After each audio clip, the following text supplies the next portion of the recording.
Hi folks, John, the Wingman 115 channel. Thanks for checking in.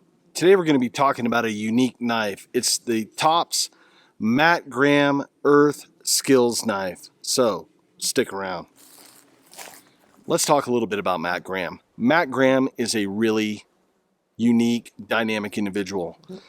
I wanted to learn a little bit more about Matt Graham. I've interviewed him a couple times at SHOT Show. He's been on a live broadcast with me. We've talked a few times on the telephone and text message. Just a very salt of the earth individual. Matt has been living a primitive, nomadic, hunter-gatherer lifestyle for a very long time. He went into the woods basically when he was a teenager and wanted to deep dive into that culture to understand it better.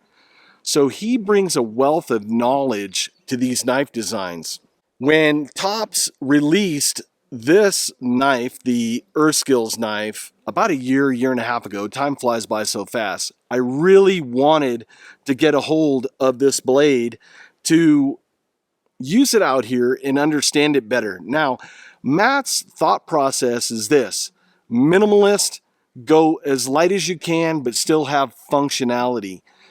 So a lot of the process today in the quote bushcraft survival community is everything's got to be built bomb proof. We're beating on stuff like it's a crowbar and it's this. I'm telling you, this video is not about that. This video is going to be talking about Earth Skills. It's going to be talking about the design and the thought process that went into this blade. So enough rambling. I'm going to cut away. I'm going to do a quick specs rundown.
Now for some final thoughts on the Tops Earth Skills knife designed by Matt Graham. And I'm going to do a quick disclosure. Am I a little biased? Yeah, I know Matt. Matt's a friend of mine, but I always give honest feedback. And if I didn't truly stand behind something, believe me, I would tell you guys. First off, let's start off with the handle. I really like the handle. You guys know that I feel the handle is basically one of the most important parts of a knife. If it doesn't feel good in your hand, you're just not going to use the blade. And with these awesome micarta scales, Tops just does a great job, and they're just getting better and better each year with their quality. The radius on there, the way that they sand it, they're using micarta on there, and they got a Coke bottle profile. There's enough palm swell. I have a medium-sized hand. It fits and feels really good. You can use this blade in a couple different positions. You can choke up, has that thumb ramp. There's no jimping. There's no need for jimping on this blade. It's not a survival knife. It's not a tactical knife. You don't need that.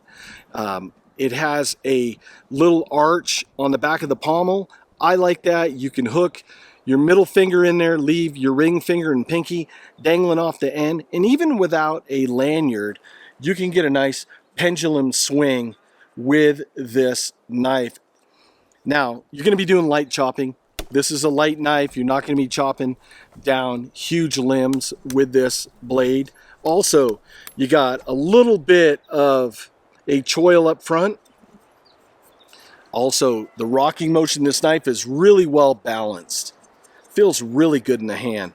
Has a little ricasso, so you have a little bit of area between the blade and the handle. I like that when you're sharpening a blade. I like a little bit of separation. There's that line of demarcation in between, and it ensures, my opinion only, that you get a nice sharp edge along the whole cutting edge of the blade. Now, let's talk about this. You have a little bit of a drop point design. That hunter's point looks really nice. It has that sweep almost of a ulu-esque style blade. Anybody who's studied First Nations people, they've used ulus for a long time. And a lot of them still do, especially up in Alaska, processing whale and such, and salmon. It comes in really handy as a skinner, as cleaning fish. This would be a good knife for processing elk, processing deer. If you're living in an environment that is a tropical area, you got bamboo, you have willow, you have reeds and such, you're going to make a bow. This would be a great knife for that. You have 1/8 inch 1095 high carbon steel, differentially heat treated. You guys know Tops and their heat treats are always spot on. What I will give a disclaimer though, do not baton with this blade, or they say light batoning. I'm just going to say, just don't baton with this blade. You have 1/8 inch high carbon steel, and it goes down to a pretty good point on the front. You're going to break the tip off on this knife. And you're asking yourself, well, man, I'm going to break the tip off on the blade. Well, hey guys, newsflash. Not every blade is designed to be, quote, a survival, hard use bushcrafting knife. This knife is designed to be a lightweight carry blade. We're fast tracking it down the trail. We got to get there. Or even we made a base camp in to talk about Matt Graham spending 6 months from the winter solstice to the summer solstice out in the wilderness by himself, thriving, not surviving. I respect his opinion on the design of a blade like this. He's using a Scandi Grind on here. I think Tops nailed it with that Scandi Grind, and they do a saber grind with a convex edge really well. And this Scandi Grind with a little micro bevel on the end, it's almost like what I call Scandi Vex. It slices really well, and as you guys saw on one of the pieces of wood, it sliced from the beginning of the cutting edge all the way to the tip. And I'm going to be frank, a lot of blades don't do that, a lot of the designs, and I think a lot of that is attributed to that sweep and that ulu design. It looks really nice. For you guys that are wondering, yes, it is made here in the United States, up in Idaho, where the Tops factory is. A great bunch of guys. I'm going to throw some love to Tops, because when Tops started out, they're hardcore combat tactical knife company.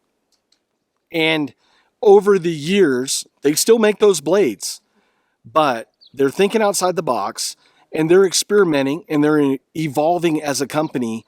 And I'm glad they brought on guys like Matt Graham. He also makes another really cool Tops knife called the Little Bugger. I've tested it out here on the channel. I invite you to watch that.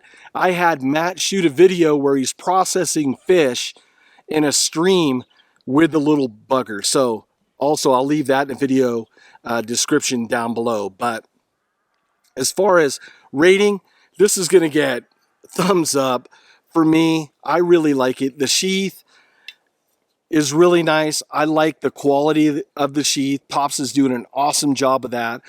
And I like that idea of wearing it on the belt, tucked in. It's secure against the body. It's not flopping around. And you're not going to lose it out here on the trail. So with that, folks, I'll leave links in the video description below if you want to learn more about this blade. And as always, folks, thank you so much for watching, and I'll see you on the next video. Take care.